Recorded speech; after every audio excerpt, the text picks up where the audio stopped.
And I think that Elder Doosan would agree with me when I say that whenever two or more of you are gathered together for the benefit of children, you are doing the Creator's work. And I am very pleased to be sharing with you the research from the latest edition of the early years study. In it, we update the economic, scientific, and social rationale for why investments in early education, early learning, and childcare are sound. And in it, we make a recommendation, because this is a pretty unique study, unlike the first two editions, because it was backed by 8 foundations. The McCain Foundation was involved, but there were 8 other foundations from across Canada who came together to put out this third edition. And in it, they make a recommendation, and that is that all children from the age of 2 should have access to an early education program, that it should be available, it should be top quality, and parents should have the choice about whether or not they attend. And why do we pick 2? Now, it doesn't mean that children younger than 2 don't require education and care, but perhaps we deliver it in a different way than what a group early education program is. Maybe we look a little bit harder at what our family leave programs are. And maybe that we think, and part of the reason is, as I said, it's what the evidence suggests, that children really begin to benefit once they turn 2. And the others, for those of you who work in the field, you know how hard it is to deliver programs for infants. And from a public policy perspective, it is actually more cost-effective to invest in parents at that point of a child's life than it is to invest in programs for young kids on a whole.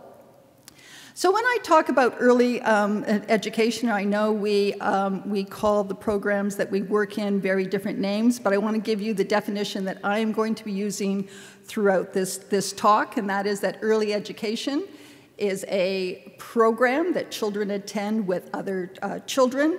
It's led by educators who know about how children learn and grow. It follows a defined program, and children attend it on a regular basis, either on their own or with their parents. So from that definition, you can see that early education could be delivered in a child care center, it could be delivered in a kindergarten program, a pre-K program, a preschool, or programs such as you have here, I think called Learning Together, where parents and children come together. Just a little way back on the first early years study, that was back in 1999, and it really brought that brain research that the minister talked about in her opening remarks. And that really changed the conversation for those of us in the early childhood sector. Early childhood is sort of like the elephant. It depends where you touch it. It's what it actually is. But what the brain story was able to do was actually give us the scientific underpinning for why we do the work that we do, and it really broadened advocates for this area of work. So as my colleagues would say, it moved it off the women's pages onto the front pages and into the business sections. So we began to get economists and health people and neurobiologists and a whole range of folks who hadn't been, giving young children much credit, much interest, who suddenly became very enthralled with the potential for the early years. In early years 3, we introduced a new tool, and it's called the Early Education Report. And what that does, and I'll talk to you a little bit more about it later, but what that does is it actually is a policy monitor, which provides a snapshot of where jurisdictions are moving on in terms of their early childhood policy, based on the best evidence that we have at the time.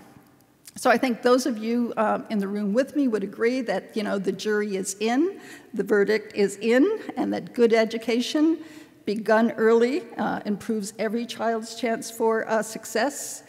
It's fair, it works, and surprise, surprise, it is affordable. And we'll talk about that later too. And what's more, we're well on our way in Canada to making it a reality. We began our study, of course, by talking about families. And in this, this particular research, we looked at the 3 Nordic countries, which are really seen as the gold standard for delivering programs for young kids, with 3 Anglo-American states, Canada, the UK, and the US. And we looked at 3 areas who are vulnerable to or at risk for poverty. So the first was families with children. And we see that in the Nordic countries, a really robust family policy rubric, very much like the circles that are on your with your early years strategy, are in place, and they keep poverty rates for families with children relatively low. Not so in the Anglo-American states, where just having children puts a family at risk of poverty. When it comes to lone parent families, again, there's hardly a difference. Lone parenting doesn't make any difference in terms of risk for poverty in the Nordic countries because of those policies being in place. Very high in the Anglo-American countries, almost like a 1 in 2 chance that if you're a lone parent, you're going to end up being poor. But what we found most interesting in this is when we looked at senior poverty, another group that's very vulnerable for poverty risk. And this is very interesting because look at Canada here. Look at Canada. It is the world leader in reducing senior poverty. And that happened because it wasn't always like this. The few of you in your room that are as old as me might remember when particularly older women were very, very poor. And it appalled Canadians. And we got together at both the federal and provincial and territorial levels and really introduced public policy plans to reduce senior poverty. And we're suggesting in the study that we need that same kind of robust and comprehensive approach to addressing poverty amongst families with children. Now, the biggest change that's taken place for families, and this is a worldwide, is the steady and increased enrollment of families of mothers with children in the labor force. And Canada's rate of participation for women with children, even very, very young children, is high. It's about 10 points higher than what it is in Europe. And those of you in the Yukon, your moms have a higher participation rate than the national average for Canada. And the reality is we need mothers' labor. I know we always have this debate of where should moms be? Should they be at home? So they shouldn't be at home. One of my fantasies, I used to, go to bed thinking about Robert Redford. My fantasy now is like, what would actually happen if mothers with young children stayed home?